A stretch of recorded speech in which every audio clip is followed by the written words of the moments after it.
So Patrick Beverley said that he will go with Jalen Brunson over Allen Iverson. Now, first, let me just say this. Allen Iverson and Jalen Brunson both have similar playing styles. They're both ball-dominant guards. They both rely on isolation, and they score most of their buckets off of isolation rather than the flow of the offense. And then also, these guys are just both dogs. Like, let's just be for real. And then when they don't have the ball, they're not really they're not that effective without the ball in their hands. And I'm not saying these guys aren't one of my favorite players, because they're both really great players. Now, I'm going to say this.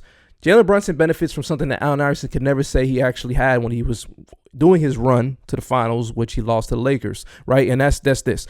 Jalen Brunson could have an off night and rely on maybe OG or Cat to score 25, 30, or Josh Hart to have a 15 points or 20 points. Like, he had more help offensively. Allen Iverson's Philly Sixers team was a defensive-oriented team. They built his team around defense because they knew Allen Iverson go out there and score pretty much 30 to 40 points a night in a dead ball era.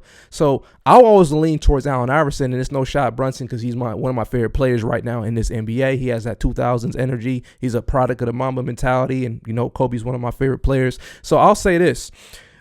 When Allen Iverson is going to play in the finals, he has a different competition as well. So he's playing against a dynasty, a team that three-peated. Jalen Brunson wants to go play against the Spurs, and no disrespect to the Spurs and what they've been able to accomplish, which is amazing. But this team has never been to the playoffs. It's the first time they're in the playoffs. And as you can see, they couldn't hold a lead because they led most of the series and still lost in 5 games. Now, I want to say one more thing. Jalen Brunson's team is an all-time great team. Like, you do realize the company that the wins that they've accumulated in the playoffs is similar to the 0-1 Lakers and 2017 Warriors with KD, Steph, Clay, and those guys, Kobe and Shaq. Like, their dominance in this postseason is historic. And they only lost, I believe, 3 games.